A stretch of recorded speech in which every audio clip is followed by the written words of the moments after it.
Praise the Lord. ഇന്നത്തെ ചിന്തയ്ക്ക് യെശയ്യാവ് 59 1 വാക്യത്തിൽ ദൈവത്തിന്റെ ശക്തിക്കുറവല്ല എന്നും നമ്മുടെ പ്രാർത്ഥന കേൾക്കാതിരിപ്പാൻ ദൈവത്തിന്റെ ചെവി മങ്ങിയിട്ടില്ല എന്നും വളരെ വ്യക്തമായി പറയുന്നു. യെശയ്യാവ് 50 2-3 മുതലുള്ള വാക്യങ്ങളിലും ഇതേ കാര്യം പരിശുദ്ധാത്മാവ് പ്രവാചകനിലൂടെ വെളിപ്പെടുത്തുന്നു.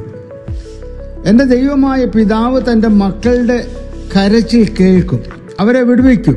എന്നാൽ നമ്മുടെ ജീവിതത്തിലെ ക്രമീകരണം ചിലത് നാം ചെയ്യേണ്ടതായിട്ടുണ്ട്.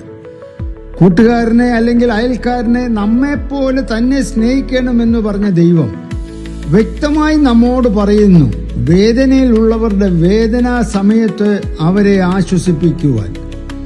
അതിന് നമുക്ക് കഴിയണം. നമ്മുടെ വാക്കുകൾ അവർക്ക് ആശ്വാസവും തണുപ്പുമായിരിക്കണം. ആയതിന് അവിടെ രേഖപ്പെടുത്തിയിരിക്കുന്നത്, ആയതിന് എനിക്ക് യഹോവയായ ദൈവം ശിഷ്യന്മാരുടെ നാവ് തന്നിരിക്കുന്നു. ക്രിസ്തുവിനോടുകൂടെ നടന്നവരായ ശിഷ്യന്മാരെ പോലെ ആകുവാൻ മറ്റുള്ളവർക്ക് ആശ്വാസപ്രദമായ സംസാരമാണോ നമ്മിൽ നിന്നും വരുന്നത്? നാം ശിഷ്യനാണ് എന്ന് പറയുമ്പോഴും നമുക്ക് ആ സ്വഭാവം പരിശുദ്ധാത്മാവ് നമ്മളെക്കുറിച്ച് ഉദ്ദേശിക്കുന്നതായ, പിതാവായ ദൈവം നമ്മളെക്കുറിച്ച് ഉദ്ദേശിക്കുന്നതായ, കാൽവറിയിൽ നമുക്ക് വേണ്ടി ജീവൻ തന്നതായ യേശുക്രിസ്തു ഉദ്ദേശിക്കുന്നതായ ഒരു യഥാർത്ഥ ശിഷ്യത്വം നമ്മിൽ ഉണ്ടോ എന്ന് നാം ചിന്തിക്കേണ്ടിയിരിക്കുന്നു. വാക്കിനാലോ ക്രിയയായാലോ ദൈവത്തെ പ്രസാദിപ്പിക്കുന്നു എന്ന് പറയുന്നവരായ നാം കാണുന്ന സഹോദരനെ വേദനിപ്പിക്കുന്നവരാണോ? കേൾക്കുവാൻ പാടില്ലാത്തതൊന്നും കേൾക്കുവാൻ നമ്മുടെ ചെവി അനുവദിക്കരുത്. സഹോദരന്മാരെ വേദനിപ്പിക്കുന്നതായ വസ്തുതകൾ കേൾപ്പാൻ നാം ഒരിക്കലും ഒരുങ്ങരുത്. അവർ കേൾക്കുന്നില്ല, എന്നാൽ സ്വർഗസ്ഥനായ നമ്മുടെ പിതാവ് ഇവ കേൾക്കുകയും മനസ്സിലാക്കുകയും വേദനിക്കുവാനും ഒരിക്കലും ഇടയാകരുത്.